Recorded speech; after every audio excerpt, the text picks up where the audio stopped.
On this Tuesday night, the shakeup in Justin Trudeau's cabinet, Bill Morneau's abrupt departure, and Chrystia Freeland's rise. We can build back a country even better than the one we had before the pandemic hit us. Parliament's now paused. What it could mean for that ethics investigation into the Prime Minister.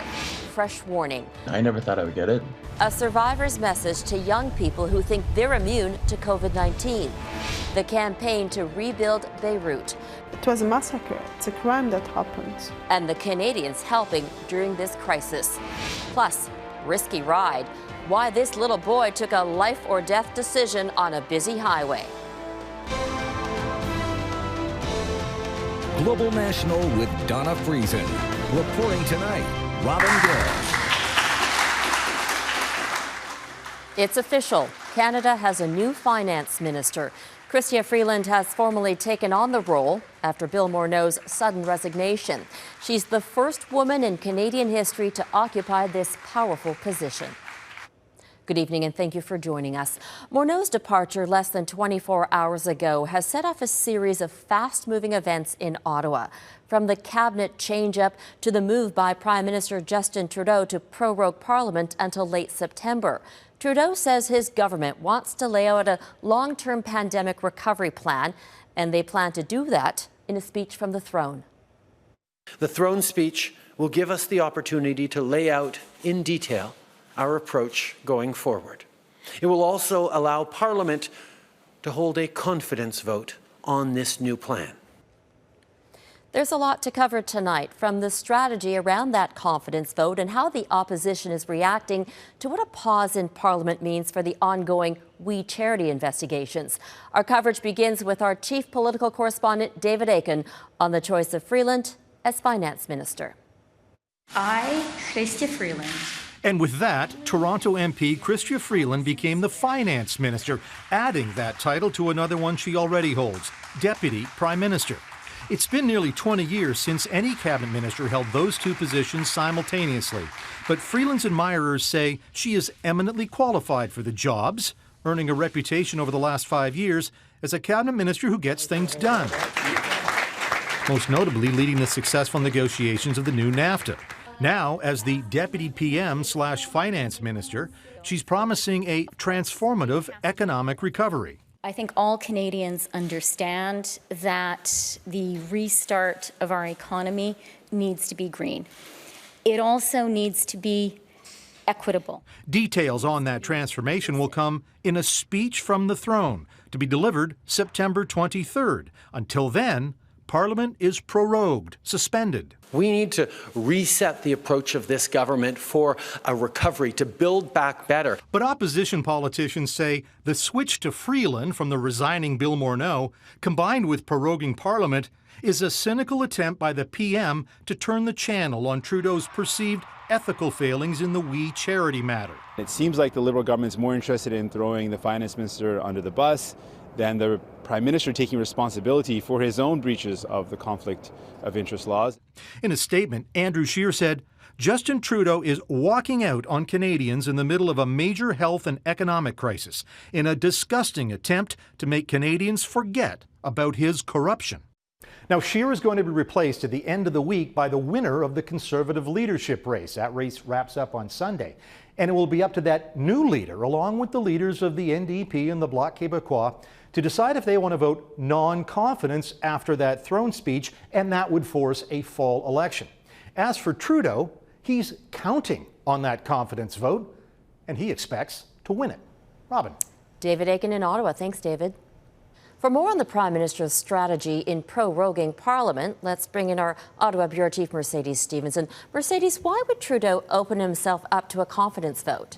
Well, he almost seemed to be daring the opposition, didn't he, Robin? And it felt like we were right back into last fall, out on the campaign trail. That was very much a campaign-style speech. He's not talking about small changes. He is using the term transformative change, strategic vision, huge changes to the Canadian economy and the way that the Liberal government governs. All of those things signaling that he's moving to the left with some of these policies. And that means he's probably quite safe, because it means negotiations with the NDP. NDP. There was hints at more green care and green economy. Child care seemed to be being hinted at repeatedly by both Freeland and Trudeau. And those are things that the NDP has said they want in the Greens. And as long as they have those two parties, they can stay in power. Mercedes, it's clear Trudeau is trying to turn the page on the We controversy. What does proroguing Parliament mean for those ongoing investigations? Well, it will shut those investigations down. The committees will no longer be meeting to question people, question witnesses, but there will still be documents. I asked Prime Minister Trudeau about that, and he said the 5,000 pages that we're all waiting to see that reveal how these decisions about We were made have been released and will be eventually available once the committee has dug through them. But it certainly puts the heat that is on the government on pause, and all of this has what has led us to this point, including Bill Morneau's departure. The Prime Minister offered few details when asked about Bill Morneau's departure today. What more are you hearing about the lead-up to his resignation? Well, Robin, we haven't heard any more about why Bill Morneau resigned, but people aren't buying the line that the finance minister suddenly had a revelation mid-pandemic and mid-economic crisis as this government finds its way forward. We do know that Chrystia Freeland has said that she is confident in her ability to say no to the Prime Minister and not afraid to do so, and has done so before. But he needed somebody who was willing to go forward with a new and very different agenda than that of Bill Morneau's. And you can see that in the kind of policies that they're already talking about. Mercedes Stevenson in Ottawa. Thanks, Mercedes. This is not the first time Trudeau has lost a key cabinet minister, nor is the We charity controversy his first run-in with the ethics commissioner. In our next story, Eric Sorensen looks at where all of this leaves the Prime Minister and his minority government. It's been a confident, unself-conscious government that has tackled the COVID-19 pandemic. But the vanishing act of the Minister of Finance during a health and economic crisis is a gut punch to a governing party in a minority parliament. The opposition pouncing on a Prime Minister suddenly vulnerable over ethics again. We still have the same corrupt and incompetent Prime Minister ahead of the same corrupt and chaotic government. Previous prime ministers have confronted memorable scandals. Stephen Harper over Senator Mike Duffy's expenses. Paul Martin with the Quebec sponsorship program that began under his predecessor, Jean Chrétien. And Brian Mulroney over Airbus and payments once he was out of office. But Justin Trudeau has been on a comparatively fast track of questionable conduct. Gifts from the Aga Khan in 2016. The SNC-Lavalin controversy that cost him 2 senior ministers just last year. And now the We charity scandal that ensnared him and his finance minister. The 3 times that the Prime Minister has been investigated by the Ethics Commissioner have all been, I would say, kind of unforced errors on his part. That it's not necessarily that there's some deep issue of corruption with the government. That seems to be where he gets caught, is his own kind of personal stewardship of his office. Where does this leave the minority government? The Liberals at 156 seats are short of the 170 needed to govern comfortably with a majority. Any one of the main opposition parties can prop up the government, but it would take all 3 together with over 170 seats to bring the government down sooner or later. We're going in the exact opposite direction right now under Justin Trudeau. The Conservatives are just days away from choosing a new leader. Their wish to vote no confidence seems only a matter of time. And the Bloc Québécois leader suggests the government may not survive its own throne speech. That puts the NDP and Jagmeet Singh in a pivotal position. A party that's never formed government doesn't want to squander the leverage it now has. The job of Parliament is to work for people, to make sure they have help. In a pandemic, we need to be there to do that work. And so that's what we're going to continue to fight for. A normally quiet first summer after an election has become politically agitated, as another election may already be coming into view. Eric Sorensen, Global News, Toronto. All of this happened against the backdrop of Canada coping with the COVID-19 pandemic and as new cases are on the rise in parts of the country. Ontario recorded 125 new infections, its highest single-day increase in positive tests since July 31st. Quebec had 46. The good news is that it's the 5th consecutive day with fewer than 100 cases in that province. Manitoba had 17. But in the West, both BC and Alberta saw more than 80 cases each in the past 24 hours. The COVID-19 curve is veering upward again, in large part by infections among younger people, ages 20 to 39. Health officials in Alberta and BC are stepping up their efforts to inform that age group that the risk to them and others is real. Jennifer Palmer reports. A day at the beach, a great way to beat the summer heat, but crowds pose a danger as infections increase. It's outside, there's a lot of space, fresh air. I think it's a little bit safer than being inside. I hope youth out there are taking it very seriously, because if we don't respect it, it could get out of control. COVID-19 numbers are hitting record highs in British Columbia and Alberta, both provinces seeing hundreds of new cases being recorded over the past few days, with a recent surge in new cases being driven primarily by young adults aged 20 to 39. Young people really can get very sick and die. Young people can be really severely affected by this disease, and I don't want that to get overlooked. I never thought I would get it, so anything is possible, right? 26-year-old Vince Lee was hit hard by the virus. He's a fitness instructor and practices mixed martial arts.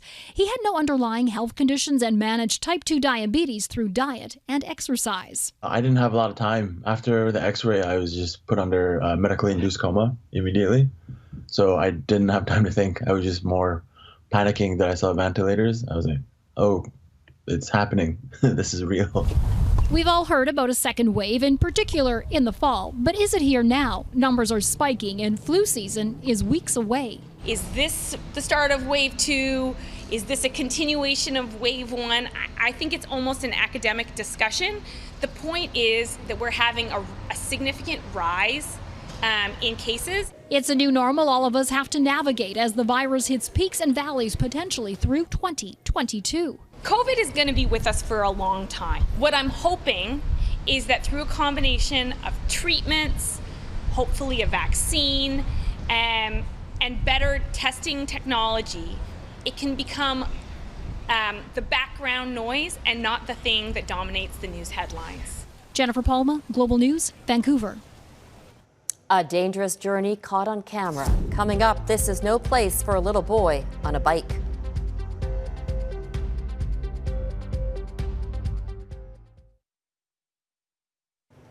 Now to a story that turned heads on a busy highway in Hamilton, Ontario, but it could have easily turned tragic. Take a look. Police intercepted a 6-year-old biker riding shirtless down Highway 403. He'd left his grandparents' house, desperate to visit his mum in Toronto. Several drivers called police, concerned for the boy's safety. Fortunately, officers tracked him down within 7 minutes. Tonight, a Canadian researcher is providing advice on whether kids should head back to the classroom. Dr. Stephen Freeland has been studying the impact of COVID-19 on kids around the world and plans to send his own children to school next month. As Heather Yerkes-West reports, he says to weigh the decision carefully and keep medical evidence in mind. Chris Faulkner has decided to send his 4.5-year-old daughter to preschool this fall, but he still has concerns. Lots of concern. I don't feel like our provincial government is doing much, if anything, to sort of help parents, and it's really frustrating and frightening. Back to school is fraught with anxiety for many parents, but a Canadian researcher studying COVID-19 in kids believes the medical evidence should ease some of those fears. I have 2 kids, and my kids are returning to school in September. Dr. Stephen Freeland's research looks at how COVID-19 has impacted children in 13 different countries. And while his study's data has not yet been analyzed, Freeland says we already know kids have a very low risk of becoming seriously ill from the virus. Most children have mild illness.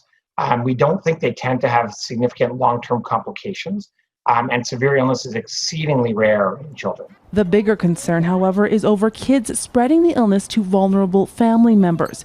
After months apart, grandmother Jennifer Goldade is finally spending time with her grandkids.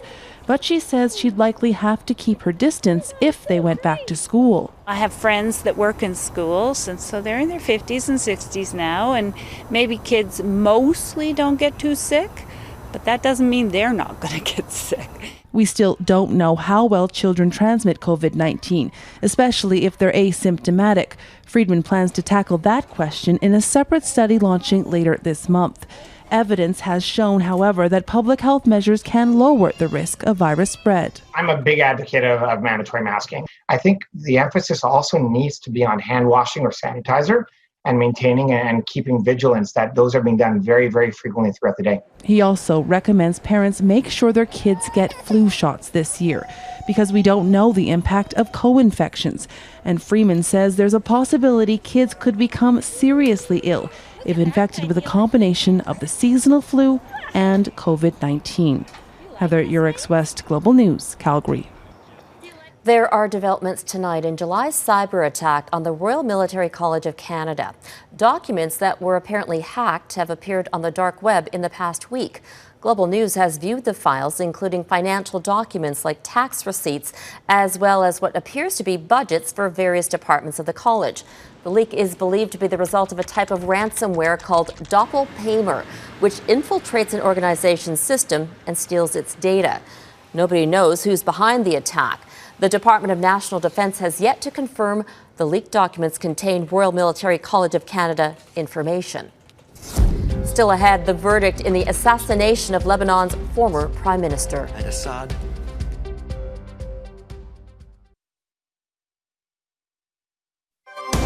You're watching Global National.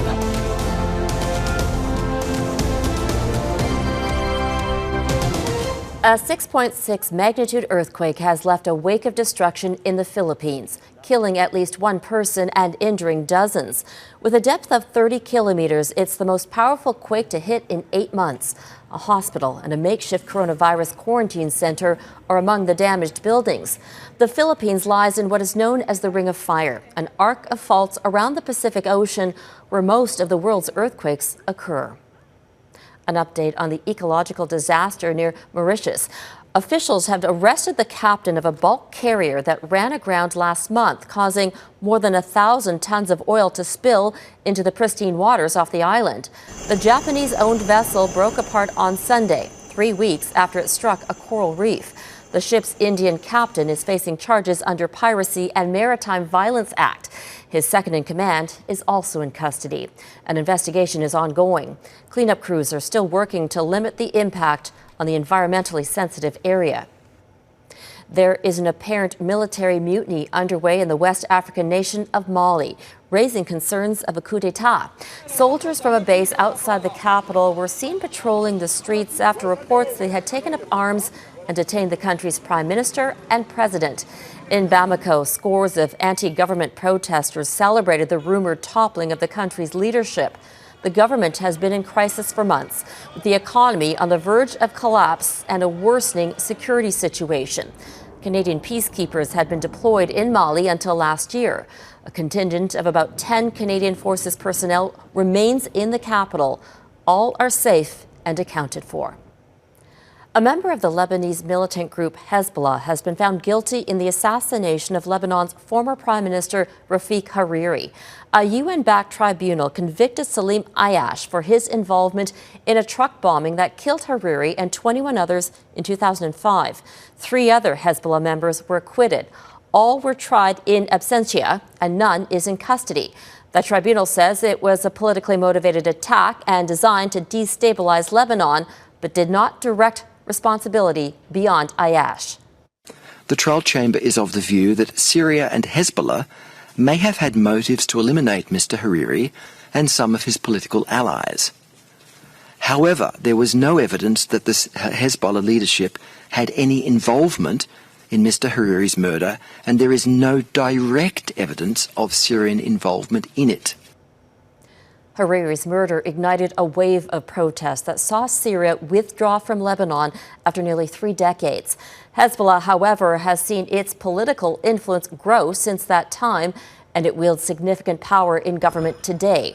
The verdict, after a 5-year-long investigation, was delayed nearly 2 weeks following the catastrophic explosion at Beirut's port. Up next, the Canadian effort to help families and children struggling in Beirut. The recovery in Lebanon could take years, and in many cases, life in Beirut may never get back to normal after so many died during that huge port explosion. As Crystal Gamansing reports, Canadian aid organizations are doing all they can to help and provide hope. Aid agencies by the dozens are coordinating efforts for food, shelter, and the rebuilding of a city. It is a mammoth task, and at the center of it, a desire to help tiny, still trembling hearts. Ahmed and Aisha know their boys are hurting. She says her son is now scared of everything and everyone. The Syrian family escaped to Lebanon for safety. The blast on August 4th at the Beirut port tore through their home. 100,000 children are estimated to have been directly affected by the explosion, another 600,000 indirectly.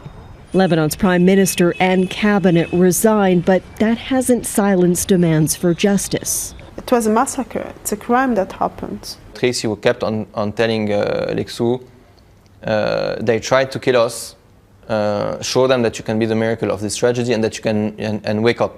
3.5-year-old Alexandra Najjar died. Her family has connections to Montreal and was getting ready to move in September. People in Canada are doing what they can to help. Yes, at the checkout, at the cashiers, they're asking if you want to donate. A lot of people are. Personal donations are being matched by the federal government up to $5 million until August 24th. Save the Children is one of 12 agencies helping to organize donations to support those working on the ground. It's a shocking experience for children, lots of trauma. And this in a place, Lebanon, where a week before the explosion, we had released an analysis that said that 500,000 children, 500,000 in Beirut, were struggling to survive already. Now survival is the focus. Many are just trying to make it through the day. Crystal Gamansing, Global News, London. And that is Global National for this Tuesday. I'm Robin Gill. Tonight, your Canada is Lawrencetown Beach, just east of Dartmouth, Nova Scotia. We'd love to see your corner of this country, so please email your photos to viewers@globalnational.com. Thank you for watching, and I'll see you back here tomorrow. Have a great night.